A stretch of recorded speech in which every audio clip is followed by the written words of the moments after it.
Sebelum ceritanya dimulai, silahkan tulis di kolom komentar dari daerah mana saja teman-teman yang menonton cerita ini. Jangan lupa like dan subscribe agar channel ini bisa semakin berkembang dan bisa mempersembahkan cerita yang lebih menarik lagi. Langit sore itu berwarna jingga, warna yang sama seperti gaun yang dikenakan Rania saat Baskara melamarnya 8 tahun lalu. Namun, kehangatan warna itu sama sekali tidak terasa di hatinya. Udara di dalam restoran keluarga ini terasa dingin dan menyesakan, seolah pendingin ruangan diatur pada suhu terendah untuk membekukan semua harapan. Ini aneh. Baskara, suaminya, tidak pernah suka makan di tempat seperti ini. Ia selalu memilih restoran mewah dengan daftar anggur yang panjang dan pelayan yang memanggilnya Tuan. Tapi hari ini, ia memilih tempat yang ramai dengan suara anak-anak dan aroma pizza yang baru dipanggang. Sebuah tempat yang normal. Terlalu normal hingga terasa seperti sebuah jebakan. Di seberang meja, Bintang, putri kecil mereka yang berusia 7 tahun, sedang asyik menggambar pelangi di atas kertas menu dengan krayon ungu. Tangan mungilnya bergerak lincah. Sesekali ia bersenandung kecil, dunia kecilnya penuh warna dan kebahagiaan, tidak menyadari awan gelap yang menggantung di atas kepala ibunya. Di samping Baskara, duduk seorang wanita yang tidak Rania kenal, namun ia tahu siapa wanita itu. Namanya Vera. Rania sudah melihat fotonya berkali-kali di ponsel suaminya yang tidak terkunci, foto-foto mesra di lobi hotel, di pantai, di dalam mobil. Vera memiliki rambut panjang berwarna coklat terang, bibir merah menyala, dan sepasang mata yang menatap Rania dengan tatapan predator. Ia mengenakan gaun ketat berwarna hitam yang harganya mungkin setara dengan biaya sekolah Bintang selama setahun. Kehadirannya di meja ini adalah sebuah deklarasi perang yang diucapkan tanpa suara. Baskara memintanya ikut dengan alasan, ada yang perlu diselesaikan bersama sebagai orang dewasa. Rania menurut, mencoba menjadi istri yang baik untuk terakhir kalinya, meski hatinya sudah remuk redam. Jadi, Rania, Baskara memulai pembicaraan, suaranya datar dan dingin seperti marmer. Ia bahkan tidak memandangnya, matanya tertuju pada gelas minumannya yang berembun. Aku tidak akan berbelit-belit. Hubungan kita sudah berakhir. Rania merasakan napasnya tercekat. Ia sudah menduganya, sudah merasakannya selama berbulan-bulan terakhir. Malam-malam yang dingin saat Baskara tidak pulang, aroma parfum asing di kemejanya, semua itu adalah pertanda. Tapi mendengarnya diucapkan secara langsung, di depan putrinya dan wanita simpanan suaminya, terasa seperti sebilah pisau es yang menusuk jantungnya perlahan. Ia tidak menjawab, hanya menatap suaminya, mencari sisa-sisa pria yang pernah berjanji akan menua bersamanya. Nihil.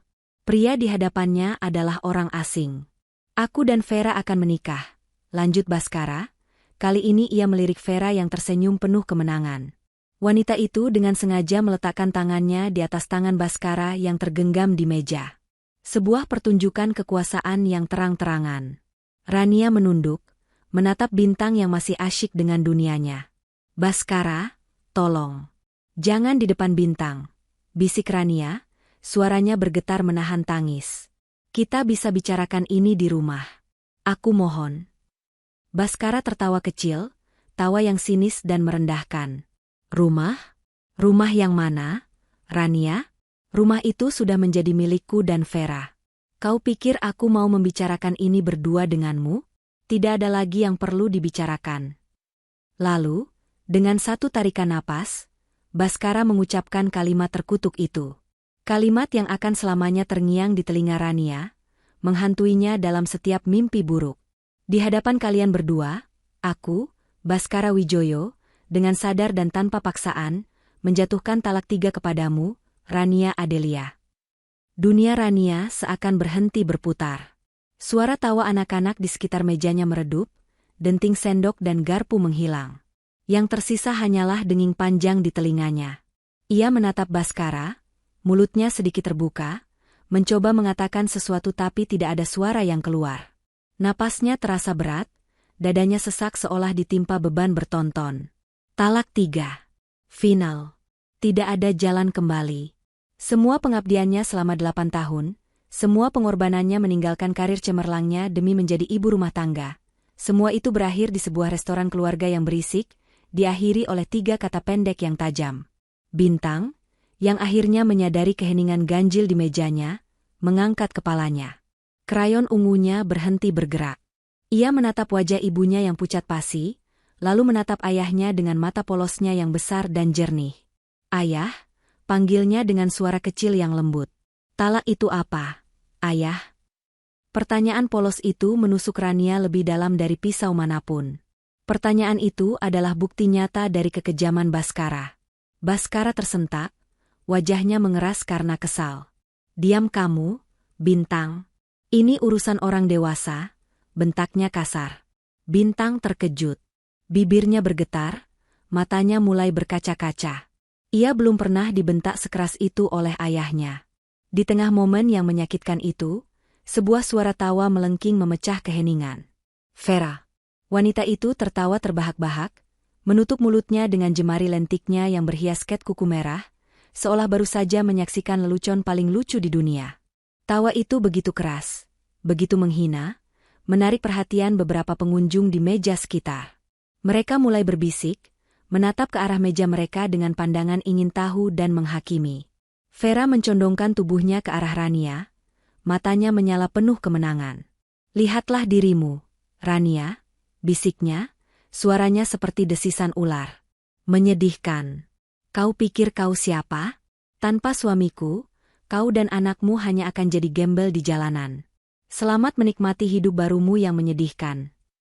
Rania hanya bisa mematung. Hinaan itu, tawa itu, tatapan orang-orang, dan isak tangis Bintang yang kini pecah, semua bercampur menjadi satu simfoni penderitaan yang memekakan telinga. Ia menarik Bintang ke dalam pelukannya, membenamkan wajah putrinya di dadanya agar ia tidak perlu melihat wajah kejam ayahnya dan wanita perusak itu. Ia bisa merasakan tubuh kecil Bintang bergetar hebat. Air mata panas mulai mengalir di pipi Rania, bukan lagi karena kesedihan, tapi karena amarah yang membara. Amarah yang begitu pekat hingga terasa seperti racun di dalam darahnya. Baskara dan Vera bangkit dari kursi mereka, siap untuk pergi, meninggalkan kehancuran di belakang mereka. Baskara bahkan tidak menoleh sedikitpun pada putrinya yang sedang menangis histeris. Saat mereka berjalan melewatinya, Rania mengangkat kepalanya. Matanya yang basah menatap lurus ke punggung Baskara. Di tengah isak tangis putrinya, di tengah rasa sakit yang merobek-robek jiwanya, sebuah sumpah terucap dalam hatinya. Sumpah yang diikat dengan darah dan air mata. Sumpah yang akan menjadi satu-satunya tujuan hidupnya mulai detik ini. Kalian boleh tertawa sekarang. Tertawalah sekeras yang kalian bisa. Karena tawa kalian hari ini, akan kubayar dengan tangisan kalian seumur hidup. Aku bersumpah atas nama setiap tetes air mata putriku. Perjalanan pulang terasa seperti perjalanan menuju tiang gantungan. Baskara menyetir dalam diam, wajahnya sekeras batu. Rania duduk di kursi belakang, memeluk Bintang yang sudah tertidur karena lelah menangis. Sisa-sisa air mata masih membasahi pipi mungilnya. Setiap kali mobil berhenti di lampu merah, Rania bisa melihat pantulan wajahnya di kaca jendela. Seorang wanita dengan mata bengkak, rambut berantakan, dan jiwa yang hancur. Ia tidak mengenali wanita itu. Wanita yang ia kenal adalah Rania yang ceria, Rania yang selalu punya solusi, Rania yang menjadi pondasi bagi keluarganya. Wanita di pantulan kaca itu adalah orang asing yang lemah dan kalah. Sesampainya di depan rumah megah yang pernah menjadi istananya, Baskara menghentikan mobil. Ia tidak mematikan mesin. "Turun," katanya singkat. "Ambil barang-barangmu. Aku beri waktu 30 menit. 1 koper. Hanya pakaianmu dan Bintang." "Baskara, ini juga rumahku." "Rumah Bintang," protes Rania lirih, suaranya serak. Baskara menoleh ke belakang, tatapannya menusuk tajam. "Rumah ini atas namaku, Rania. Semua di dalamnya kubeli dengan uangku. Kau tidak punya hak apapun di sini. Cepat, sebelum aku berubah pikiran dan menyuruh satpam menyeretmu keluar." Hati Rania terasa seperti diremas. Ia menggendong Bintang yang tertidur lelap, membawanya masuk ke dalam rumah untuk terakhir kalinya. Aroma familiar dari pengharum ruangan lavender yang selalu ia pasang menyambutnya, terasa seperti sebuah ironi yang menyakitkan. Vera sudah menunggu di ruang tamu, duduk di sofa dengan angkuh sambil memainkan ponselnya, seolah ialah sang ratu pemilik istana. Ia melirik Rania dengan senyum sinis. Dengan langkah gontai, Rania menaiki tangga menuju kamarnya dan kamar Bintang. Ia membuka lemari, tangannya bergetar saat memilih pakaian mana yang harus dibawa. Semua terasa salah. Setiap helai pakaian menyimpan kenangan. Gaun yang ia kenakan saat ulang tahun pernikahan kelima, sweater yang Bintang berikan sebagai hadiah hari ibu, semua terasa seperti serpihan masa lalu yang kini harus ia tinggalkan. Ia memasukkan beberapa pakaian dasar untuknya dan Bintang, mainan kelinci kesayangan putrinya, dan beberapa dokumen penting miliknya yang tersimpan di laci. Tepat saat ia sedang merapikan laci, tangannya menyentuh benda dingin dan kecil. Sebuah flash disk berwarna perak. Hadiah dari kantor Baskara setahun lalu. Rania ingat, ia pernah membantu Baskara memindahkan dan merapikan data-data proyek dari laptop lamanya ke laptop baru. Karena terburu-buru, Baskara menyuruhnya menyimpan saja flash disk itu. Tanpa pikir panjang, Rania memasukkannya ke dalam saku celananya. Mungkin ada foto-foto kenangan di dalamnya. 30 menit terasa seperti 3 detik. Baskara sudah berdiri di ambang pintu kamar, wajahnya tidak sabar. Waktu habis. Rania menyeret koper yang terasa begitu berat, bukan karena isinya, tapi karena beban kenangan yang ia bawa. Saat ia menuruni tangga, Vera sengaja menyilangkan kakinya, menghalangi jalan. Rania berhenti. Vera menatapnya dari atas ke bawah. Semoga beruntung menjadi gelandangan, ejeknya. Rania tidak menjawab. Ia hanya melangkah melewati wanita itu, keluar dari rumah itu, dan tidak pernah menoleh ke belakang lagi. Hujan deras tiba-tiba turun, seolah langit ikut menangisi nasibnya. Baskara hanya menurunkannya di depan gerbang kompleks perumahan. Lalu mobilnya melesat pergi, meninggalkan Rania dan Bintang di bawah guyuran hujan. Ia basah kuyup, memeluk Bintang erat-erat untuk melindunginya dari dingin. Dengan sisa tenaga yang ia punya, ia berjalan menuju jalan raya, mencari tempat berteduh. Ia mencoba menelepon beberapa kerabat dan teman dekatnya. Jawabannya selalu sama. Nada prihatin yang dibuat-buat, diikuti dengan berbagai alasan. Maaf ya, Rania. Bukannya tidak mau menolong, tapi suamiku ada urusan bisnis dengan Baskara. Kami tidak mau cari masalah, kata salah seorang sepupunya. Rania, sabar ya. Aku yakin ada jalan keluar. Tapi untuk sekarang, rumahku sedang penuh. Orang tuaku sedang menginap, ujar sahabatnya dari bangku kuliah. Dunia seakan berkonspirasi untuk menolaknya. Ia sendirian. Benar-benar sendirian. Akhirnya, dengan uang tunai yang tersisa di dompetnya, ia menyewa sebuah kamar di motel murah di pinggir kota. Kamarnya pengap, berbau asap rokok dan lembab. Spraynya terasa lengket dan ada noda di beberapa bagian. Lampunya berkedip-kedip seolah sekarat. Inilah titik terendahnya.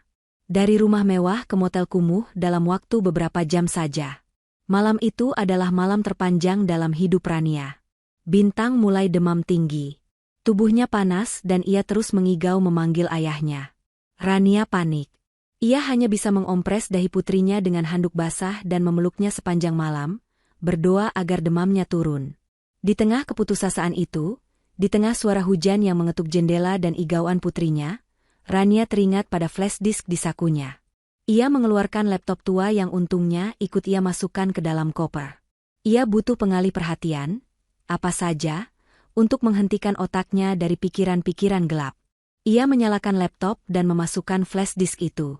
Ada beberapa folder di dalamnya, salah satunya bernama Proyek Kantor.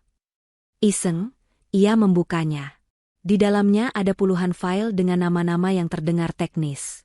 Ia membuka salah satu file secara acak, sebuah file Excel bernama Proyek Nusantara Tower, Anggaran Tambahan. Rania, yang dulu bekerja di bidang marketing strategis, cukup akrab dengan angka dan anggaran. Matanya mulai menelusuri baris demi baris angka di layar. Awalnya ia tidak melihat sesuatu yang aneh. Namun, semakin dalam ia menggulir, semakin banyak kejanggalan yang ia temukan. Angka-angka biaya pengadaan material yang digelembungkan secara tidak wajar. Nama-nama supplier yang terdengar asing dan fiktif. Biaya konsultan yang angkanya mencapai miliaran rupiah untuk pekerjaan yang seharusnya sepele. Jantung Rania mulai berdebar kencang. Ini bukan sekadar kesalahan ketik. Ini adalah sebuah pola. Pola korupsi yang sistematis dan terencana dengan rapi. Ia terus membuka file-file lainnya. Laporan kemajuan, email korespondensi, semua menunjukkan hal yang sama. Baskara, suaminya, pria yang ia layani selama 8 tahun, ternyata adalah seorang koruptor ulung. Ia mencuri uang perusahaan, uang negara, untuk membiayai gaya hidup mewahnya bersama Vera. Amarah yang tadi sempat meredup karena kelelahan, kini berkobar lagi menjadi api yang membara. Tapi kali ini bukan amarah buta. Ini adalah amarah yang dingin, tajam, dan penuh perhitungan. Ia menatap Bintang yang masih tertidur dengan napas berat. Ia menatap dinding motel yang kotor. Lalu ia kembali menatap layar laptopnya. Di tangannya, ia tidak lagi memegang sebuah flash disk berisi data pekerjaan. Ia sedang memegang sebuah bom waktu. Sebuah senjata. Di malam tergelap dalam hidupnya, di titik terendah keberadaannya, Rania menemukan amunisi untuk perangnya. Ini bukan lagi hanya tentang bertahan hidup. Ini tentang pembalasan. Baskara telah mengambil segalanya darinya. Rumahnya, martabatnya, kebahagiaan putrinya. Sekarang, Rania akan mengambil satu-satunya hal yang paling Baskara banggakan, karirnya. Ia akan menghancurkannya, membakarnya hingga menjadi abu, sama seperti Baskara telah membakar hati dan rumah tangganya. Malam itu, seorang istri yang terbuang telah mati, dan seorang pejuang yang pendendam telah lahir dari abunya. Hidup baru Rania dimulai di sebuah rumah kontrakan petak di gang sempit yang padat.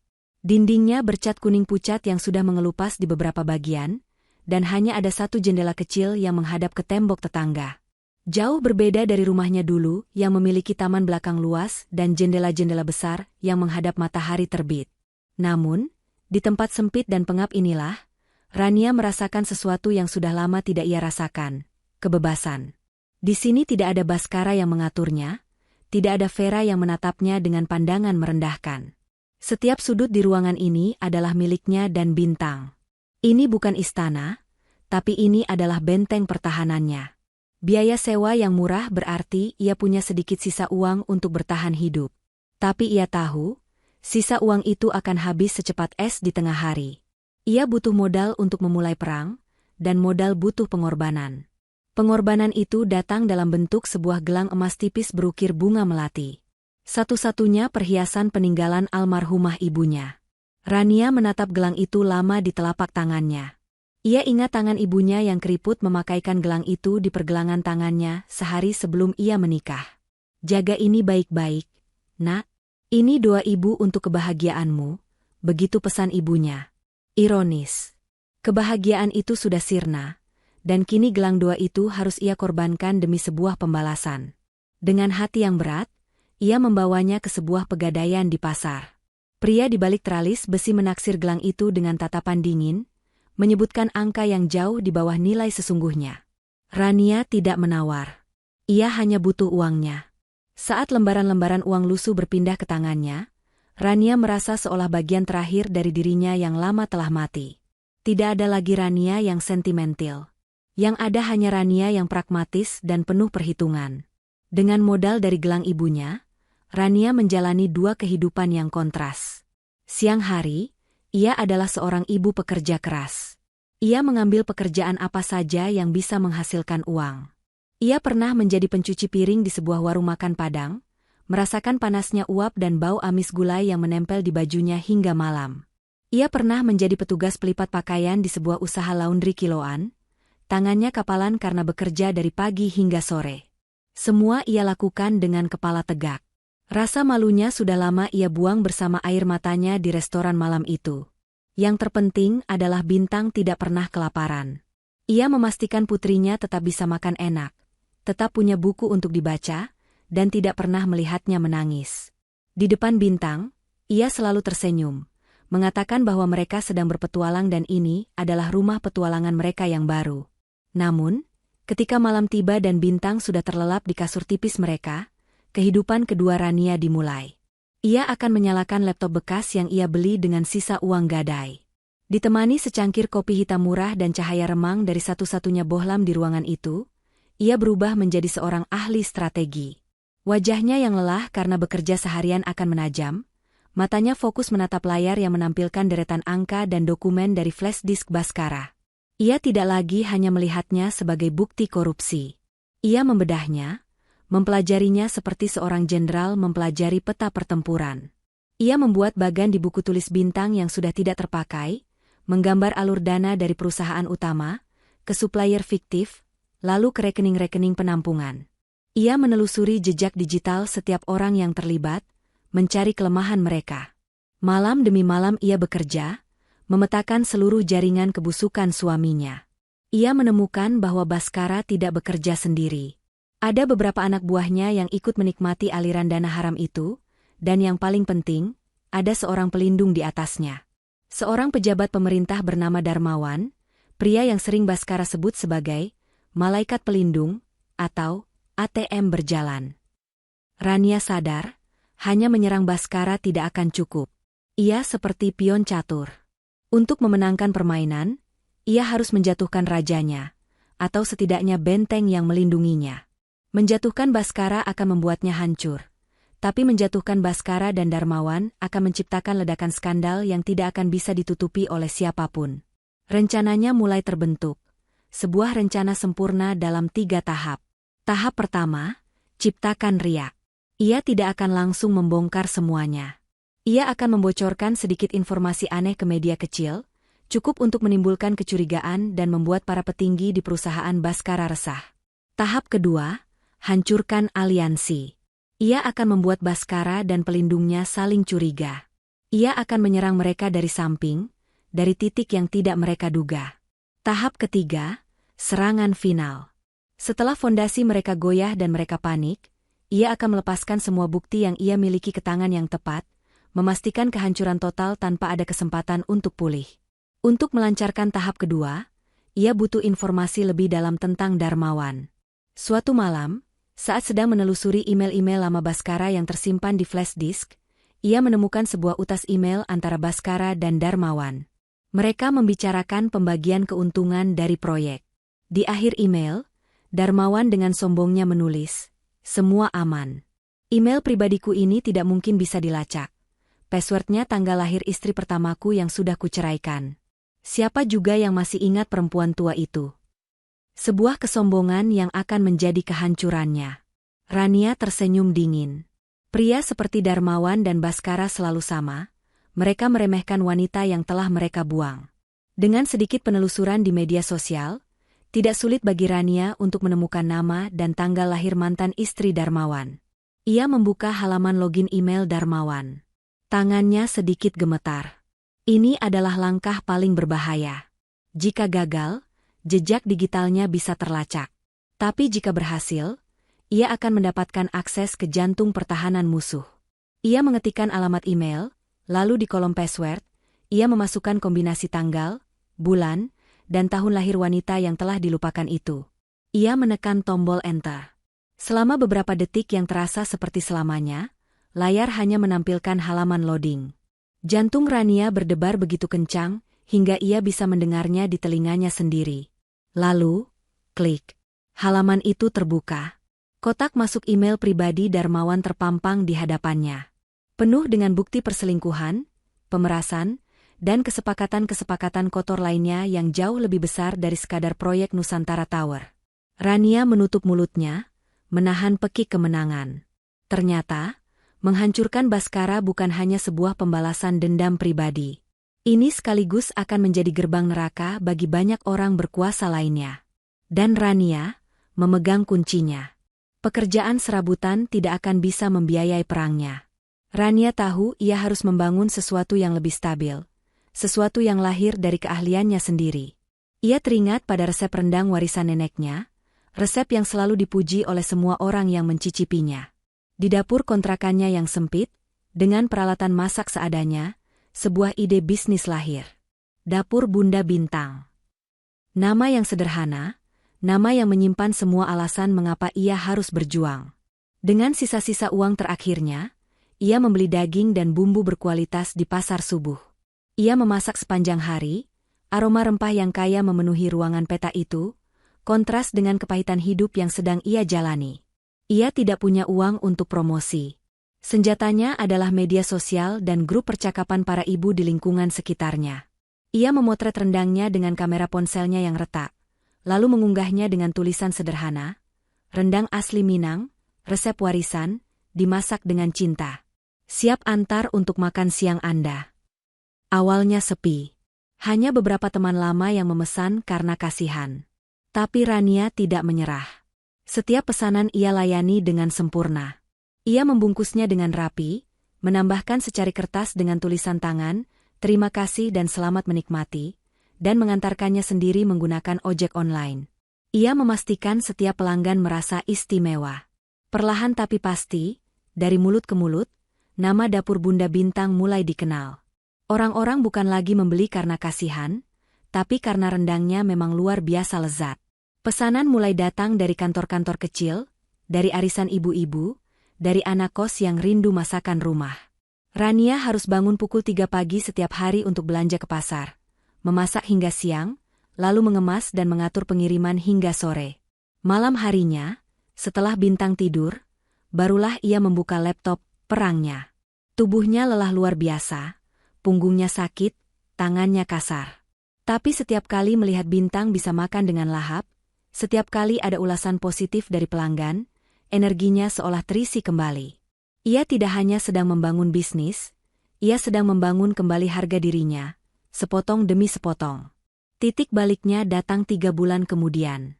Sebuah perusahaan swasta di pusat kota memesan 100 porsi untuk acara bulanan mereka. Itu adalah pesanan terbesarnya. Rania panik sekaligus gembira. Ia bekerja seperti orang gila selama 2 hari 2 malam, dibantu oleh seorang ibu tetangganya yang ia bayar harian. Pesanan itu sukses besar. Pihak perusahaan sangat puas hingga mereka menawarkan kontrak untuk menjadi penyedia makan siang karyawan tetap setiap hari. Kontrak itu adalah sebuah anugerah. Ia kini memiliki pendapatan yang stabil dan cukup besar. Uang dari kontrak itu tidak ia gunakan untuk pindah ke kontrakan yang lebih baik atau membeli pakaian baru. Prioritasnya jelas. Ia menyisihkan sebagian besar untuk ditabung, lalu sebagian kecil ia gunakan untuk menyewa seorang profesional. Ia bukan lagi Rania naif yang percaya pada kebaikan dunia. Ia butuh bukti nyata, bukti yang tidak bisa disangkal di pengadilan. Ia mengatur sebuah pertemuan rahasia di kedai kopi yang sepi dengan seorang penyelidik swasta bernama Heru, seorang mantan polisi yang direkomendasikan oleh salah satu pelanggan setianya. Heru adalah pria parubaya dengan wajah keras dan mata yang seolah bisa melihat menembus kebohongan. Ia menatap Rania dengan skeptis saat Rania menjelaskan misinya. "Ini berbahaya, Bu. Ibu melawan orang besar," kata Heru, suaranya berat. "Saya tahu," jawab Rania tenang. Ia mengeluarkan sebuah amplop berisi uang muka dan sebuah map tipis. "Ini bukan uang yang banyak, tapi ini semua yang saya punya untuk sekarang. Di dalam map itu adalah semua data awal yang saya kumpulkan. Alur dana, nama-nama yang terlibat, dan jadwal pertemuan rutin antara target saya, Baskara, dengan salah satu subkontraktornya yang saya curigai sebagai perantara suap. Saya tidak butuh Anda mencari kesalahan dari nol. Saya butuh Anda berada di tempat yang tepat, di waktu yang tepat, dengan sebuah kamera. Saya butuh bukti fisik." Heru membuka map itu dan matanya membelalak sedikit. Riset yang dilakukan Rania begitu detail dan rapi. Ini bukan pekerjaan amatir. Ia menatap Rania lagi, kali ini dengan sorot mata yang berbeda. Ada kekaguman di sana. "Baik, Bu. Saya ambil pekerjaan ini," katanya tegas. Hari-hari berikutnya terasa penuh ketegangan. Sambil terus menjalankan bisnisnya yang semakin berkembang, pikiran Rania selalu tertuju pada misi Heru. Setiap dering telepon membuatnya terlonjak. Sementara itu, ia menggunakan sedikit keuntungan bisnisnya untuk membuat Bintang bahagia. Ia membelikan putrinya seragam sekolah baru, karena yang lama sudah kekecilan. Ia mengajak Bintang makan es krim di akhir pekan. Momen-momen kecil itu menjadi bahan bakarnya. Tawa Bintang adalah pengingat mengapa ia harus memenangkan perang ini. 2 minggu kemudian, sebuah email masuk ke ponselnya. Subjeknya singkat, "Paket terkirim." Pengirimnya adalah Heru. Jantung Rania berdebar kencang. Ia menunggu hingga Bintang tertidur, baru ia berani membuka laptopnya. Ia mengunduh file yang terlampir di email itu. Sebuah folder berisi beberapa file gambar beresolusi tinggi. Ia mengklik file pertama. Gambar itu menunjukkan sebuah area parkir basement yang remang-remang. Di sana, berdiri Bhaskara, mengenakan kemeja mahal yang Rania kenali. Ia tampak gelisah, terus menoleh ke kanan dan ke kiri. Di gambar kedua, seorang pria gemuk yang Rania kenali sebagai si subkontraktor dari data proyek, menghampirinya sambil membawa tas kerja. Di gambar ketiga, gambar yang paling penting, Bhaskara terlihat jelas sedang menyerahkan sebuah amplop coklat tebal kepada pria itu. Gambar keempat dan kelima menunjukkan pria itu membuka amplop, memperlihatkan tumpukan uang di dalamnya, lalu mereka berjabat tangan. Rania memperbesar gambar itu. Wajah Bhaskara, ekspresinya, amplop tebal itu, semuanya tertangkap dengan sangat jelas. Ini dia. Peluru perak yang akan ia gunakan untuk menembus jantung karir Bhaskara. Senyum dingin yang penuh kepuasan tersungging di bibir Rania. Ia tidak merasa seperti korban lagi. Ia merasa seperti seorang pemburu yang akhirnya berhasil menjebak mangsanya. Permainan baru saja dimulai, dan ia sudah memegang kartu asnya. Rania tahu bahwa memiliki senjata tidak ada gunanya jika tidak tahu cara menembakkannya. Foto-foto dari Heru adalah peluru, tapi ia butuh penembak jitu. Ia tidak bisa sembarangan menyebarkannya ke media sosial, atau mengirimkannya ke kantor Bhaskara. Itu terlalu gegabah dan bisa dengan mudah dimentahkan sebagai fitnah. Ia membutuhkan pihak ketiga yang kredibel, seseorang yang akan menggali lebih dalam dan menyajikannya sebagai sebuah kebenaran yang tak terbantahkan. Pilihannya jatuh pada seorang jurnalis investigasi bernama Budi Santoso. Rania sudah lama mengikuti tulisan-tulisannya di sebuah portal berita independen yang terkenal berani dan tidak memihak. Budi memiliki reputasi sebagai anjing pelacak yang tidak akan berhenti sebelum menemukan tulang belulangnya. Dengan hati-hati, Rania menciptakan sebuah identitas samaran. Ia membeli kartu SIM baru yang langsung ia buang setelah dipakai, dan membuat sebuah alamat email dengan nama anonim, sumber terpercaya 86. Dari sebuah warung internet di sudut kota yang ramai, ia mulai menyusun email pertamanya untuk Budi. Ia tidak melampirkan foto-foto dari Heru. Itu adalah kartu trufnya, terlalu berharga untuk dimainkan di awal. Sebaliknya, ia melampirkan beberapa dokumen kunci dari flash disk Bhaskara, file anggaran Nusantara Tower yang sudah ia tandai bagian-bagian yang digelembungkan, dan daftar nama supplier fiktif beserta alamat palsu mereka. Pesannya singkat dan memancing rasa penasaran. Kepada Bapak Budi Santoso. Saya adalah salah satu orang dalam di proyek Nusantara Tower. Ada penyelewengan dana besar-besaran yang diatur oleh manajer proyek, Bhaskara Wijoyo. Saya lampirkan beberapa bukti awal. Jika Anda tertarik, masih banyak yang bisa saya berikan. Keselamatan saya terancam, jadi mohon jaga kerahasiaan ini. Periksa aliran dana dari supplier-supplier yang saya tandai. Anda akan menemukan sesuatu yang menarik. Setelah menekan tombol, kirim, Rania langsung keluar dari warung internet itu. Jantungnya berdebar kencang. Ia sudah melempar umpan, sekarang ia hanya bisa menunggu apakah ikan besar itu akan memakannya. Hari-hari berikutnya terasa menyiksa. Di satu sisi, bisnis dapur Bunda Bintang sedang di puncak. Pesanan terus mengalir, membuatnya sibuk dari fajar hingga senja. Ia bahkan harus menyewa satu ruangan lagi di sebelah kontrakannya untuk dijadikan dapur produksi yang lebih layak. Namun di tengah kesibukan itu, pikirannya selalu melayang ke kotak masuk email anonimnya. Setiap notifikasi di ponselnya membuat ia terlonjak. Setelah 3 hari yang terasa seperti 3 tahun, balasan itu akhirnya datang. Dari Budi Santoso. Isinya bahkan lebih singkat dari email Rania. Saya tertarik. Kirimkan sisanya. Rania tersenyum. Ikannya memakan umpan. Tapi ia tidak langsung mengirimkan semuanya. Ia memainkan permainannya dengan sabar. Ia mengirimkan informasi secara bertahap, potongan demi potongan, membuat Budi semakin penasaran dan semakin dalam terjerat dalam kasus ini. Ia memberikan petunjuk tentang rekening penampungan, lalu petunjuk tentang keterlibatan anak buah Bhaskara. Setiap kali Budi memverifikasi satu informasi dan menemukannya benar, kepercayaannya pada si sumber terpercaya semakin kuat. 2 minggu kemudian, badai pertama itu datang. Sebuah artikel muncul di portal berita tempat Budi bekerja. Judulnya tidak bombastis, tapi tajam, kejanggalan anggaran proyek Nusantara Tower, aroma markup dan supplier fiktif.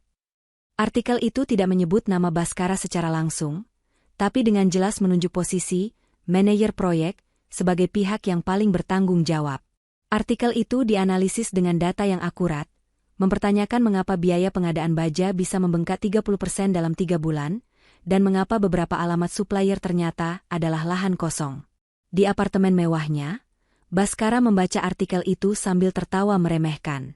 Dasar jurnalis miskin, cari sensasi saja, katanya pada Vera yang sedang melakukan manikur. Ini hanya berita sampah, besok juga orang sudah lupa. Vera, yang sedang memilih warna cat kuku, mengangkat wajahnya. Alisnya yang terbentuk sempurna sedikit berkerut. Tapi sayang, artikelnya sudah dibagikan di grup sosialitaku. Beberapa teman bertanya padaku. Ini memalukan. Sudah, jangan dipikirkan. Biar pengacara perusahaan yang mengurusnya, sahut Baskara enteng, sama sekali tidak menyadari bahwa ini bukan sekadar riak kecil, melainkan tanda-tanda awal tsunami. Namun, Baskara salah. Artikel itu tidak dilupakan orang. Justru sebaliknya. Berkat analisis data yang kuat, artikel itu menjadi viral di kalangan aktivis anti korupsi dan pengamat kebijakan publik. Media-media yang lebih besar mulai mengutipnya, dan nama proyek Nusantara Tower mulai menjadi sorotan negatif. Para investor mulai bertanya-tanya. Dewan direksi perusahaan, yang sebagian besar adalah orang-orang tua yang sangat menjaga citra, mulai panik. Mereka tidak suka publisitas buruk. Seminggu setelah artikel pertama terbit, Baskara dipanggil menghadap Dewan Direksi. Ruangan rapat itu terasa dingin, tidak seperti biasanya. Wajah-wajah yang dulu menatapnya dengan penuh kekaguman kini menatapnya dengan selidik. Mereka mencecarnya dengan pertanyaan-pertanyaan tajam seputar anggaran dan pemilihan supplier. Baskara mencoba menjawab dengan tenang dan percaya diri, menyalahkan fluktuasi harga pasar dan kesalahan administrasi kecil. Ia merasa berhasil meyakinkan mereka. Tapi lagi-lagi ia salah. Malam harinya, saat ia sedang bersiap untuk makan malam romantis dengan Vera di restoran Hotel Bintang 5, ponselnya berdering. Nama CEO-nya, Pak Tirtayasa, muncul di layar. "Selamat malam, Pak," sapa Baskara dengan nada ceria yang dipaksakan. "Tidak ada yang selamat malam ini, Baskara," suara di seberang terdengar berat dan tanpa basa-basi. "Saya baru saja selesai rapat lanjutan dengan Dewan." Berita itu semakin membesar. Untuk menjaga kepercayaan investor dan publik, kami memutuskan untuk membentuk tim audit internal independen untuk menyelidiki secara menyeluruh proyek Nusantara Tower. Jantung Baskara seolah berhenti berdetak. Audit internal. Itu berarti setiap faktur, setiap kwitansi, setiap email akan diperiksa di bawah mikroskop. "Sampai investigasi ini selesai," lanjut Pak Tirtayasa, "semua kewenanganmu terkait anggaran proyek dibekukan. Setiap pengeluaran di atas 10 juta rupiah harus melalui persetujuan saya atau Direktur Keuangan." "Paham, Baskara?" Baskara hanya bisa bergumam, "Paham, Pak." "Bagus. Dan satu lagi. Jangan buat masalah lagi. Bersihkan namamu atau kami yang akan membersihkan perusahaan ini dari namamu." Telepon ditutup. Baskara berdiri mematung di tengah kamarnya yang mewah. Suara klakson mobil di jalanan terdengar jauh. Di hadapannya, Vera sedang mencoba gaun malam baru yang berkilauan. "Sayang, aku cantikkan pakai gaun ini? Setelah makan malam, kita ke butik sebentar ya, aku lihat ada tas edisi terbaru," celotehnya. Baskara tidak menjawab. Ia menatap Vera, lalu menatap pantulan dirinya di cermin besar. Pria sukses dan berkuasa yang ia lihat setiap pagi kini tampak sedikit rapuh. Kepanikan mulai merayap di dalam dirinya. Ini bukan lagi sekadar berita sampah. Badai itu nyata, dan baru saja menghantam kapalnya untuk pertama kali. Kehidupan Baskara berubah drastis sejak audit internal dimulai. Kantor yang dulu menjadi singgasana kekuasaannya kini terasa seperti ruang interogasi. Setiap hari ia harus berhadapan dengan tim audit, orang-orang berwajah datar dengan kacamata tebal yang menanyakan detail setiap transaksi. Mereka meminta dokumen-dokumen yang Baskara tahu sudah ia amankan atau musnahkan. Ia harus bekerja lembur setiap malam, bukan untuk mengurus proyek, melainkan untuk merekayasa data dan menciptakan alibi, mencoba menambah lubang-lubang di kapalnya yang mulai bocor di banyak tempat. Stres membuatnya sulit tidur. Ia menjadi lebih pendiam, mudah marah, dan paranoid. Setiap kali ada yang berbisik di koridor kantor, ia merasa sedang membicarakannya. Pembekuan anggaran adalah pukulan yang paling telak. Aliran dana haram yang selama ini menjadi sumber gaya hidup mewahnya berhenti total. Kartu kredit perusahaan yang biasa ia gunakan untuk mentraktir Vera di spa atau butik mahal kini, hanya bisa digunakan untuk keperluan kantor yang sudah disetujui. Ia harus menunda rencana liburan mereka ke Eropa dengan alasan pekerjaan sedang sibuk. Ia terpaksa menolak permintaan Vera untuk membeli jam tangan mewah edisi terbatas. "Sayang, kenapa sih sekarang kamu jadi pelit begini?" keluh Vera suatu sore saat mereka sedang minum teh di lobi hotel.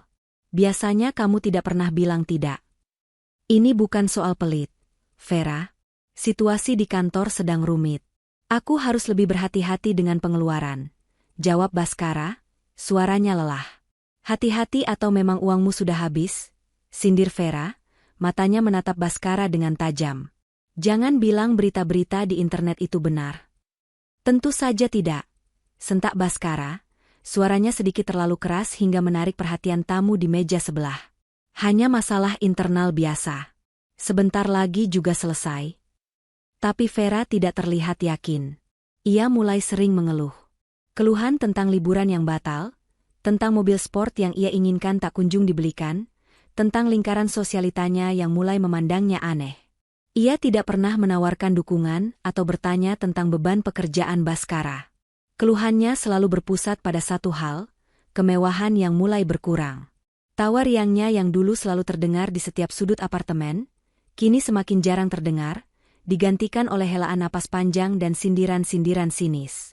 Sementara dunia Baskara menyusut dan meredup, dunia Rania justru semakin mekar dan bercahaya. Dapur Bunda Bintang tidak lagi hanya melayani pesanan online. Berkat kontrak besar dari perusahaan swasta itu, Rania memiliki modal yang cukup untuk menyewa sebuah ruko kecil di pinggir jalan yang cukup strategis. Ia merenovasinya menjadi sebuah rumah makan sederhana yang bersih dan nyaman.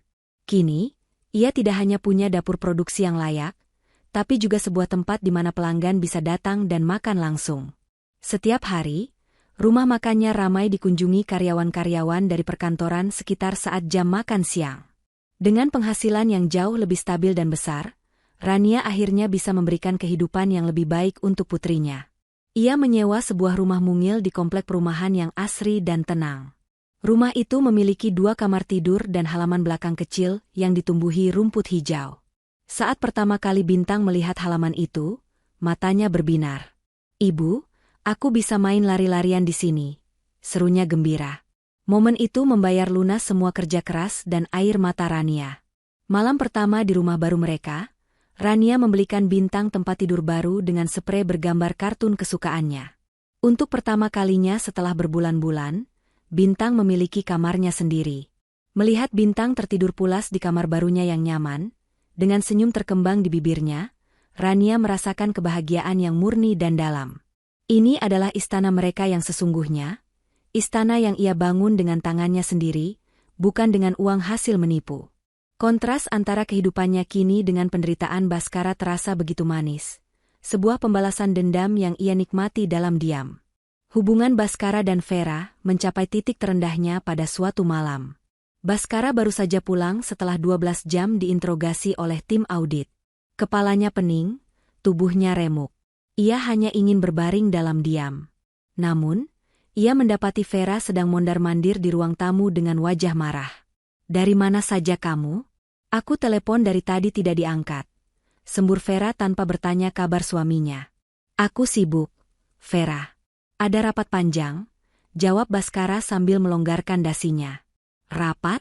Atau kamu sudah tidak punya uang lagi untuk membelikanku hadiah ulang tahun?" Vera menunjuk ke meja, di mana tidak ada kado atau kejutan apapun. Hari itu adalah hari ulang tahunnya. Di tengah kekacauan hidupnya, Baskara benar-benar lupa. Baskara memijat pelipisnya. "Maaf, aku lupa. Besok kita beli kadonya, ya?" "Besok?" "Semua temanku pamer hadiah dari pasangannya hari ini. Ada yang dapat mobil, ada yang dapat berlian. Dan aku tidak dapat apa-apa. Kamu benar-benar membuatku malu. Baskara, pekik Vera, suaranya melengking. Kesabaran Baskara habis. Semua stres, tekanan, dan ketakutan yang ia pendam selama berminggu-minggu akhirnya meledak. Malu? Kamu bilang malu? Teriaknya, wajahnya memerah karena amarah. Setiap hari aku berjuang di kantor untuk membersihkan kekacauan ini, dan yang kamu pikirkan hanya hadiah dan rasa malu? Kamu tidak pernah sekalipun bertanya bagaimana perasaanku, apakah aku baik-baik saja. Memangnya kenapa aku harus peduli? Itu kan masalahmu sendiri. Balas Vera tak mau kalah. Tugasku adalah tampil cantik di sampingmu, dan tugasmu adalah memastikan aku punya semua yang aku butuhkan untuk itu. Kalau kamu tidak sanggup lagi, untuk apa aku bersamamu? Kata-kata itu menghantam Baskara seperti hantaman godam. Ia menatap Vera dengan nanar, seolah baru pertama kali melihat wajah asli wanita di hadapannya. Wajah cantik itu kini terlihat begitu buruk rupa, dipenuhi oleh keserakahan dan keegoisan. Jadi, ini semua hanya tentang uang? Tanya Baskara lirih, suaranya bergetar. Vera tertawa sinis, tawa yang sama sekali tidak merdu. Tentu saja aku cuma mau uangmu. Kamu pikir aku mau sama kamu kalau kamu miskin? Aku tidak mendaftar untuk hidup susah denganmu, Baskara. Aku meninggalkan kehidupanku yang nyaman demi kamu karena kamu menjanjikan istana, bukan gubuk derita. Hening. Kata-kata terakhir Vera menggantung di udara, beracun dan mematikan. Baskara terdiam, napasnya tercekat. Ilusi yang selama ini ia bangun di sekeliling Vera hancur berkeping-keping. Wanita yang ia puja, yang demi dirinya ia menghancurkan keluarganya, ternyata tidak lebih dari seorang parasit berwajah cantik. Ia teringat pada tawa kemenangan Vera di restoran malam itu, saat Rania dan Bintang menangis.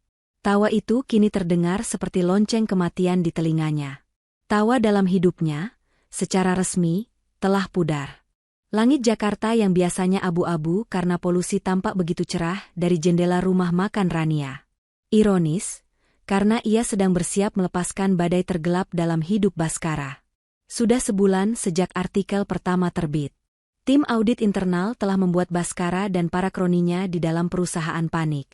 Mereka sibuk menutupi jejak, memalsukan dokumen, dan saling menyalahkan dalam bisik-bisik di belakang pintu tertutup. Media terus mengendus, mencium bau darah di air. Rania tahu, inilah momen yang tepat. Tanah di bawah kaki Baskara sudah gembur dan retak. Saatnya ia membelahnya hingga ke inti bumi. Ia mengirimkan email terakhirnya kepada Budi Santoso dari warung internet yang berbeda, lebih jauh dari rumahnya. Pesannya kini penuh dengan otoritas. Saya punya bukti visual yang tidak terbantahkan. Sebuah foto transaksi suap. Dan saya juga punya bukti aliran dana, akhirnya mengalir ke seorang pejabat tinggi. Ini akan menjadi berita terbesar dalam karir Anda. Kita bertemu. Satu kali saja. Bawa perekam suara, jangan bawa kamera. Datang sendiri. Ia menentukan lokasi dan waktu. Pujasera di sebuah mal tua yang tidak terlalu ramai pada jam 3 sore, saat orang-orang sudah kembali bekerja. Ia tahu Budi akan datang. Seorang jurnalis sejati tidak akan pernah bisa menolak umpan seperti ini. Rania mempersiapkan dirinya dengan cermat. Ia mengenakan jaket longgar, topi yang menutupi sebagian besar wajahnya, kacamata hitam besar, dan masker. Ia terlihat seperti orang kebanyakan, tidak akan ada yang memperhatikannya. Di dalam tasnya, ada sebuah flash disk baru, bersih, yang hanya berisi 3 hal, folder foto-foto dari Heru, sebuah file PDF yang merangkum alur dana korupsi secara sederhana lengkap dengan nomor rekening dan nama, dan sebuah rekaman layar dari email Darmawan yang menunjukkan percakapan paling memberatkan. Rania datang 30 menit lebih awal, memilih meja di sudut yang memberinya pandangan luas ke seluruh area Pujasera. Ia memesan segelas es teh dan menunggu. Jantungnya berdebar, bukan karena takut, tapi karena adrenalin. Tepat pukul 3, ia melihat Budi Santoso masuk. Pria itu datang sendiri, matanya bergerak waspada, memindai setiap sudut ruangan. Rania mengiriminya pesan singkat dari ponsel sekali pakainya. Meja nomor 23. Di sudut. Budi berjalan ke arahnya dan duduk di hadapannya. Ia tampak tegang. Anda, sumber terpercaya? Tanyanya pelan. Rania hanya mengangguk, tidak bersuara. Ia mendorong flash disk itu ke seberang meja. Semua ada di dalamnya. Katanya, suaranya sengaja ia serak-serakan agar berbeda dari suara aslinya. Foto serah terima uang suap. Bukti transfer ke perusahaan cangkang milik pejabat Darmawan. Dan beberapa korespondensi email mereka yang saya dapatkan. Ini lebih besar dari sekadar Baskara. Ini skandal nasional. Mata Budi melebar di balik kacamatanya saat mendengar nama Darmawan disebut. Ia meraih flash disk itu seolah benda itu terbuat dari emas murni. Kenapa Anda melakukan ini? Apa motif Anda? Tanyanya. Rasa penasarannya sebagai jurnalis mengalahkan kehati-hatiannya. Rania menatap lurus ke mata Budi. Anggap saja, katanya dengan suara dingin yang menusuk. Saya tidak suka melihat tikus-tikus berpesta pora di lumbung padi milik rakyat. Ia kemudian bangkit. Jangan coba mencari saya. Setelah ini, saya menghilang. Publikasikan beritanya, dan biarkan keadilan bekerja. Tanpa menunggu jawaban, Rania berbalik dan berjalan cepat, melebur dalam keramaian dan menghilang. 2 hari kemudian, bom itu meledak. Portal berita tempat Budi bekerja merilis laporan investigasi mendalam mereka. Kali ini bukan lagi artikel biasa, melainkan sebuah liputan khusus multiplatform. Judulnya terpampang besar di halaman depan situs web mereka, ditulis dengan huruf kapital berwarna merah, Korupsi Nusantara Tower, jejaring pejabat dan pengusaha kotor terbongkar. Laporan itu begitu menghancurkan. Di bagian paling atas, terpampang foto paling jelas dari Heru, momen ketika Baskara menyerahkan amplop tebal kepada si subkontraktor. Wajah mereka sengaja sedikit dikaburkan untuk alasan hukum, tapi postur tubuh, pakaian, dan lokasi sudah cukup bagi siapapun yang mengenal mereka untuk tahu siapa orang-orang di dalam foto itu.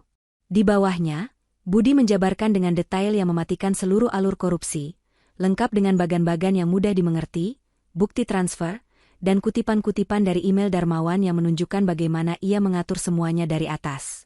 Dampaknya seketika dan dahsyat. Berita itu menyebar seperti api di musim kemarau. Semua stasiun televisi nasional membahasnya di program berita pagi mereka. Nama Baskara Wijoyo dan Darmawan menjadi trending topik di media sosial, dipenuhi dengan caci maki dan hujatan. Harga saham perusahaan konstruksi tempat Baskara bekerja anjlok lebih dari 40% dalam beberapa jam pertama pembukaan bursa saham. Para investor panik. Telepon di kantor pusat tidak berhenti berdering. Menjelang siang, Dewan Direksi menggelar konferensi pers darurat. Di hadapan puluhan kamera dan wartawan, CEO Tirtayasa, dengan wajah pucat dan tegang, membacakan pernyataan resmi. Perusahaan kami sama sekali tidak mentolerir praktik korupsi dalam bentuk apapun. Berdasarkan bukti-bukti baru yang terungkap di media, kami telah mengambil tindakan tegas. Efektif per hari ini, Saudara Baskara Wijoyo secara tidak hormat kami berhentikan dari jabatannya. Kami juga akan menempuh jalur hukum untuk menuntut yang bersangkutan atas kerugian finansial dan reputasi yang diderita perusahaan. Kami akan bekerja sama sepenuhnya dengan aparat penegak hukum untuk mengusut tuntas kasus ini. Di kantornya, Baskara menonton siaran langsung itu dari komputernya. Dunianya runtuh di depan matanya. Baru saja ia dipecat di depan seluruh bangsa Indonesia. Beberapa menit kemudian, telepon interkom di mejanya berdering. Suara sekretaris CEO terdengar dingin. Pak Baskara, Anda diminta segera ke ruangan Pak Tirtayasa. Dan 2 petugas keamanan akan mengantar Anda setelahnya. Perjalanan menuju ruangan CEO terasa seperti berjalan di atas paku. Semua mata tertuju padanya. Tatapan mereka yang dulu penuh hormat kini berganti menjadi campuran antara jijik, kasihan, dan rasa ingin tahu. Di dalam ruangan, Pak Tirtayasa tidak menatapnya. Ia hanya mendorong 2 pucuk surat ke arah Baskara. 1 surat pemecatan resmi. 1 lagi surat somasi dari tim pengacara perusahaan. Ambil barang-barang pribadimu. Keamanan akan mengantarmu sampai keluar gedung, kata Pak Tirtayasa tanpa emosi. Baskara kembali ke ruangannya seperti robot. Ia memasukkan beberapa bingkai foto dan piala penghargaan ke dalam sebuah boks kardus. Semua terasa surreal. 2 orang satpam berbadan tegap sudah menunggunya di depan pintu. Mereka mengikutinya seperti bayangan saat ia berjalan keluar, melewati meja-meja para staf yang dulu selalu membungkuk hormat padanya. Kini mereka hanya diam, berpura-pura sibuk dengan pekerjaan mereka.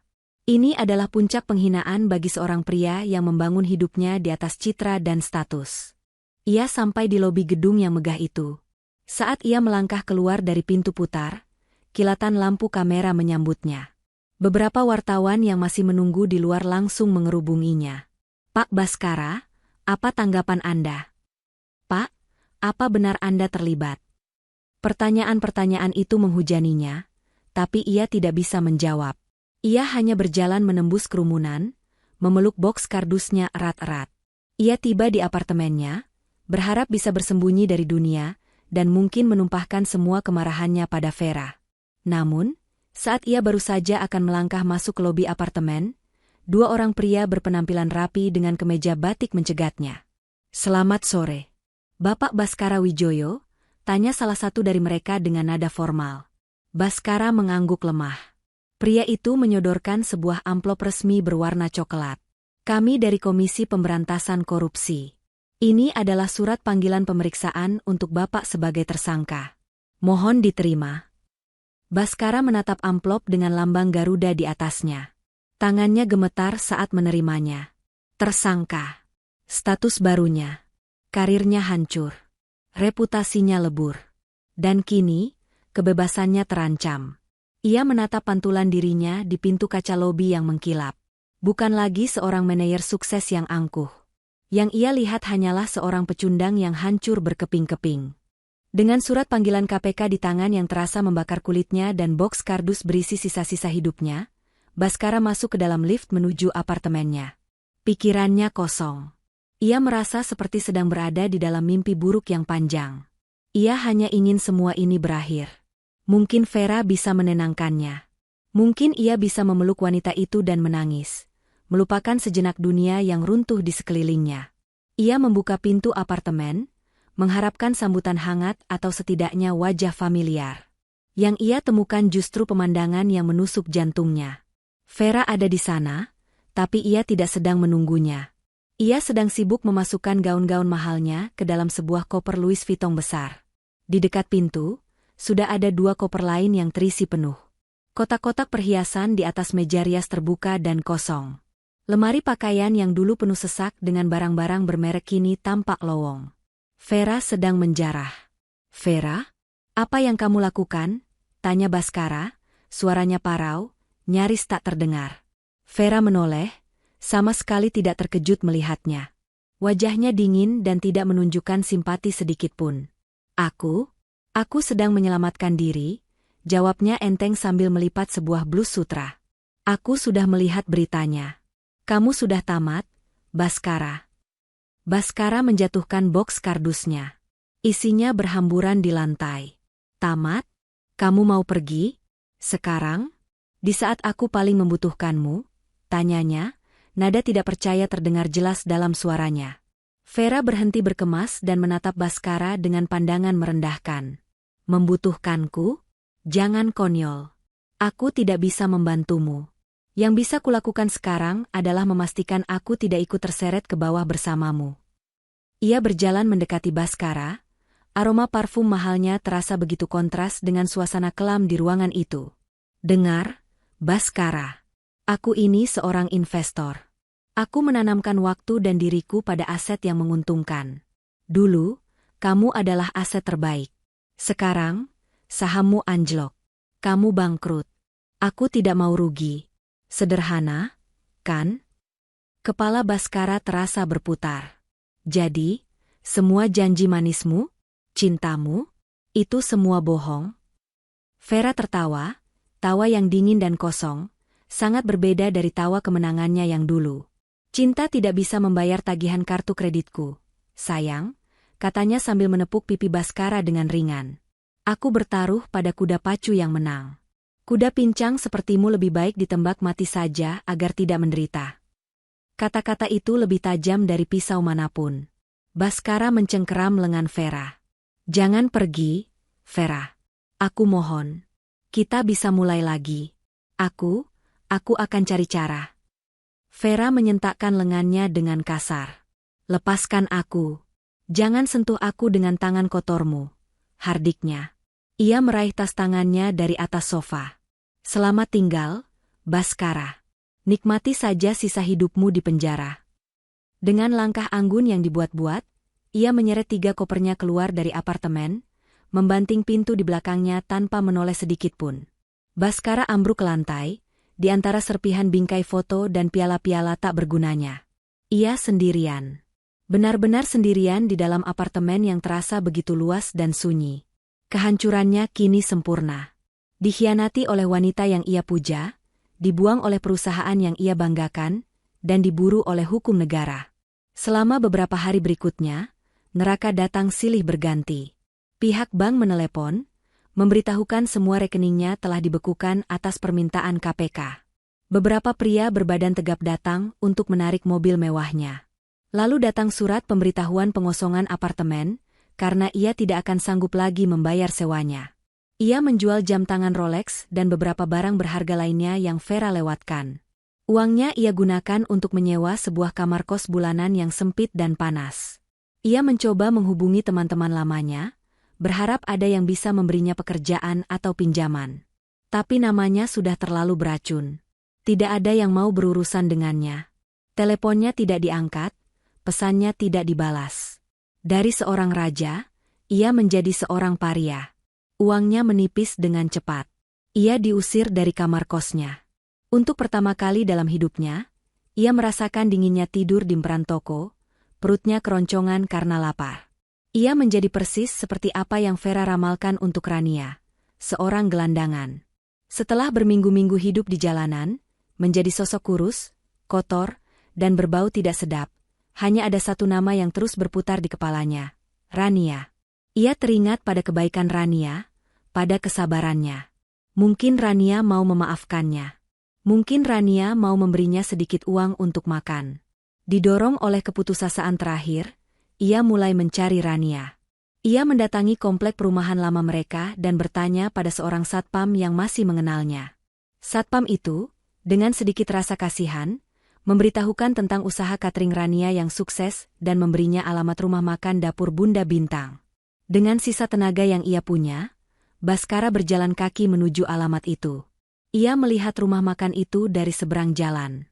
Ramai, bersih, dan tampak hangat. Sebuah pemandangan yang begitu kontras dengan kehidupannya yang kumuh. Ia tidak berani masuk. Ia menunggu hingga malam, saat rumah makan itu tutup. Ia melihat Rania keluar, tampak lelah namun bahagia, lalu masuk ke dalam sebuah mobil dan pergi. Ia mengikutinya dari jauh dengan berjalan kaki, dan akhirnya tiba di depan sebuah rumah mungil yang asri. Inilah benteng baru Rania. Baskara berdiri di depan gerbang besi yang tertutup itu selama hampir 1 jam. Ragu-ragu, malu, putus asa, dan lapar bercampur aduk di dalam dirinya. Akhirnya, ia mengangkat tangannya yang gemetar dan mengetuk gerbang itu pelan. Beberapa saat kemudian, pintu rumah terbuka. Bukan Rania yang muncul, melainkan seorang gadis kecil dengan piyama bergambar kelinci. Bintang. Putrinya. Ia sudah sedikit lebih tinggi. Wajahnya tampak ceria dan sehat. Bintang membuka sedikit pintu, mengintip keluar. Matanya yang polos menatap Baskara, dari rambutnya yang gimbal, wajahnya yang dekil, hingga pakaiannya yang compang-camping. Baskara membuka mulutnya, ingin memanggil nama putrinya. Bintang, bisiknya. Namun, tidak ada binar kerinduan di mata Bintang. Yang ada hanyalah kebingungan, yang perlahan berubah menjadi rasa waspada, dan sedikit ketakutan. Ia tidak mengenali pria kumuh di depannya ini sebagai ayahnya yang dulu gagah dan wangi. Baginya, pria ini adalah orang asing yang menakutkan. Bintang mundur selangkah, memegang gagang pintu lebih erat. Melihat tatapan takut di mata putrinya sendiri, hati Baskara hancur berkeping-keping untuk yang kesekian kalinya, namun kali ini terasa paling menyakitkan.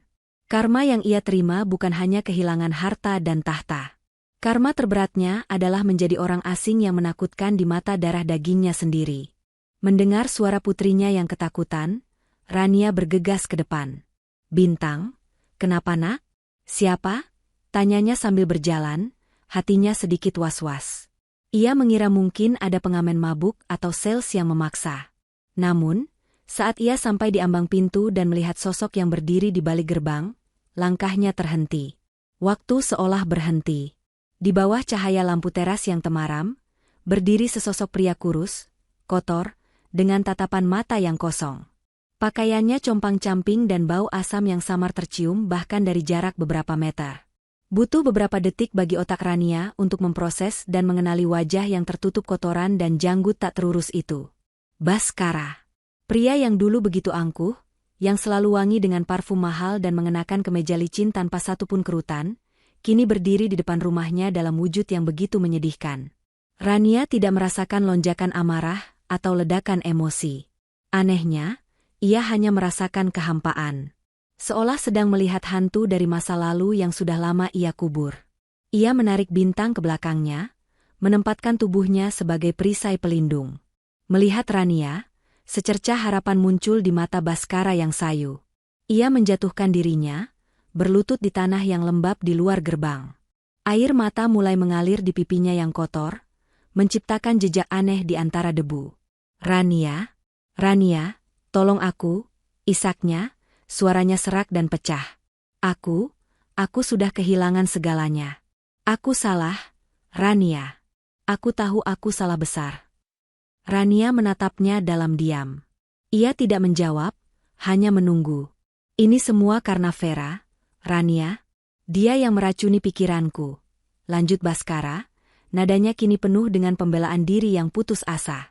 Dia membuatku buta dengan kemewahan. Dia menghasutku untuk meninggalkanmu. Dia monster, Rania. Setelah aku jatuh, dia mengambil semua yang tersisa dan membuangku begitu saja. Aku dikhianati, Rania. Dikhianati. Rania mendengarkan rentetan tuduhan itu dengan ekspresi yang tidak berubah. Ia melihat dengan jelas. Pria di hadapannya ini tidak datang untuk meminta maaf atas kesalahannya. Ia datang untuk berkeluh kesah tentang penderitaannya sendiri. Ia tidak menyesal telah menyakiti Rania dan Bintang. Ia hanya menyesal karena rencananya gagal dan ia harus menanggung akibatnya. Ia masih menyalahkan orang lain. Aku mohon, Rania. Bhaskara merangkak mendekati gerbang, tangannya yang kotor mencengkeram jeruji besi. Beri aku kesempatan kedua. Aku akan melakukan apa saja. Aku akan jadi budakmu seumur hidup. Atau setidaknya berikan aku sedikit uang. Aku belum makan selama 2 hari. Aku mohon, demi Bintang. Ia mencoba menggunakan nama putrinya sebagai senjata, sebuah taktik lama yang kini terasa begitu tumpul dan menyedihkan. Saat namanya disebut, Bintang semakin erat memeluk kaki ibunya. Ia berbisik pelan, "Ibu, aku takut." "Orang itu kenapa, Bu?" Bisikan Bintang adalah tamparan realitas bagi Rania. Ia akhirnya bersuara, nadanya tenang dan dingin, tanpa getaran emosi sedikitpun. "Jangan sebut nama putriku dengan mulutmu itu, Bhaskara." Bhaskara terdiam, terkejut dengan nada bicara Rania yang begitu asing. Rania melanjutkan, "Kamu datang ke sini, berlutut, menangis, dan menyalahkan Vera. Apakah kamu pernah berpikir, bahkan sedetik pun, tentang malam saat kamu membentak putrimu sendiri di depan wanita itu? Apakah kamu ingat tawa wanita itu saat putriku menangis ketakutan? Apakah kamu ingat dinginnya hujan saat kamu mengunci gerbang dan meninggalkan kami di jalanan?" Setiap pertanyaan Rania adalah sebilah belati tak kasat mata yang menusuk Bhaskara. Ia tidak bisa menjawab. "Kamu tidak datang ke sini untuk meminta maaf padaku. Kamu datang karena kamu sudah tidak punya pilihan lain," kata Rania, matanya menatap lurus ke arah Bhaskara. "Dan kamu minta maaf? Maafmu itu untuk apa, Bhaskara? Maafmu tidak akan bisa mengembalikan tawa putriku yang kau renggut hari itu. Maafmu tidak akan bisa menghapus trauma di matanya. Penderitaanmu saat ini bukanlah kutukan dari siapapun. Penderitaanmu adalah hasil panen dari benih yang kau tanam sendiri. Ini adalah konsekuensi dari pilihanmu." Bhaskara hanya bisa menunduk. Isak tangisnya semakin kencang. Semua kata-kata Rania benar. Tidak ada yang bisa ia sangkal. Rania masuk ke dalam rumah sejenak, lalu kembali dengan selembar uang Rp50.000 di tangannya. Ia tidak membuka gerbang. Ia menyelipkan uang itu melalui celah jeruji. "Ini," katanya, "ini untuk makan malammu. Bukan karena aku kasihan padamu, tapi karena Bintang sedang melihat kita, dan aku tidak mau dia belajar bahwa ibunya membiarkan manusia lain kelaparan, siapapun orang itu." Baskara menatap lembaran uang itu dengan tangan gemetar. Ambil uang itu, lanjut Rania. Setelah itu, pergilah. Jangan pernah datang ke sini lagi. Jangan pernah mencari kami lagi. Anggap saja Rania dan Bintang yang kau kenal sudah lama mati pada malam itu di restoran. Kami yang sekarang adalah orang yang berbeda, yang hidup di dunia yang berbeda dengan duniamu. Dengan kata-kata itu, Rania membalikkan badannya. Ia menggandeng tangan Bintang dan membawanya masuk ke dalam rumah. Baskara memanggil namanya dengan putus asa. Rania, tunggu. Rania. Rania tidak menoleh. Ia menutup pintu rumahnya dengan pelan namun mantap. Suara kunci yang diputar dan grendel yang dipasang terdengar begitu jelas di keheningan malam. Suara itu adalah penanda. Sebuah titik. Bab terakhir dari masa lalunya yang kelam telah resmi ia tutup. Baskara, dengan segala penderitaan dan penyesalannya, kini berada di luar, terpisah selamanya dari kehidupannya yang baru. Di dalam rumah, Rania berjongkok di hadapan Bintang. Ia mengusap pipi putrinya dengan lembut. Bintang tidak perlu takut lagi, ya.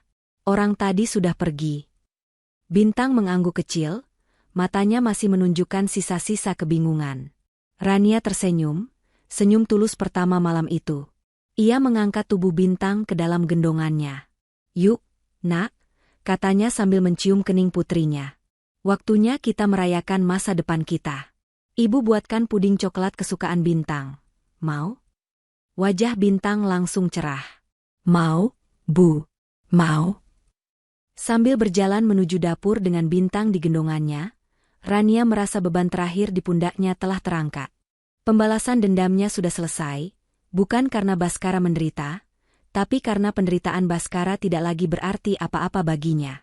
Kemenangan sejatinya bukanlah melihat musuhnya hancur, melainkan membangun kebahagiaannya sendiri hingga begitu kokoh sehingga tidak ada lagi bayangan masa lalu yang bisa menyentuhnya. 2 tahun berlalu secepat angin. Waktu telah menjadi sahabat terbaik Rania, menyembuhkan luka dan menumbuhkan harapan. Dapur Bunda Bintang bukan lagi sekadar sebuah rumah makan kecil di pinggir jalan. Kini, ia telah menjelma menjadi sebuah jenama kuliner yang disegani di kota itu. 3 cabang restoran baru telah dibuka di lokasi-lokasi strategis. Sebuah dapur pusat yang modern dibangun untuk menjaga kualitas, dan layanan cateringnya menjadi langganan tetap perusahaan-perusahaan besar serta acara-acara pernikahan. Rania, wanita yang pernah dibuang dan direndahkan, kini adalah seorang CEO dan pengusaha wanita yang sukses. Fotonya beberapa kali muncul di majalah bisnis lokal sebagai sosok inspiratif. Namun, kesuksesan Rania tidak diukur dari jumlah cabang restorannya atau saldo di rekening banknya. Kesuksesan terbesarnya tercermin dalam 2 hal. Pertama, dalam tawa Bintang yang kini berusia 9 tahun. Bintang tumbuh menjadi gadis kecil yang cerdas, percaya diri, dan penuh empati. Ia tidak lagi memiliki tatapan takut atau bingung. Ia adalah seorang anak yang tahu bahwa ia dicintai tanpa syarat. Kedua, kesuksesan Rania tercermin dalam program, mulai dari dapur, yang ia dirikan. Sebuah yayasan kecil yang memberikan pelatihan keterampilan memasak, manajemen keuangan, dan pemasaran digital gratis bagi para ibu tunggal yang kurang mampu. Ia menggunakan pengalamannya untuk memberdayakan wanita-wanita lain, membantu mereka membangun kemandirian agar tidak ada lagi Rania-Rania lain yang harus merasakan keputusasaan yang pernah ia alami. Ia mengubah rasa sakitnya menjadi kekuatan bagi orang lain. Di sisi lain dunia, karma bekerja dengan caranya yang lambat namun pasti. Baskara, setelah menjalani hukuman penjara selama 1,5 tahun karena perannya sebagai saksi kunci yang bekerja sama dengan pihak berwenang, akhirnya bebas. Namun kebebasan terasa seperti penjara yang lebih luas. Ijazah dan pengalamannya tidak ada artinya, karena namanya sudah masuk daftar hitam di mana-mana. Ia berakhir bekerja sebagai kuli bangunan di sebuah proyek apartemen, ironisnya membangun gedung-gedung yang dulu pernah ia kelola dari balik meja mahoni.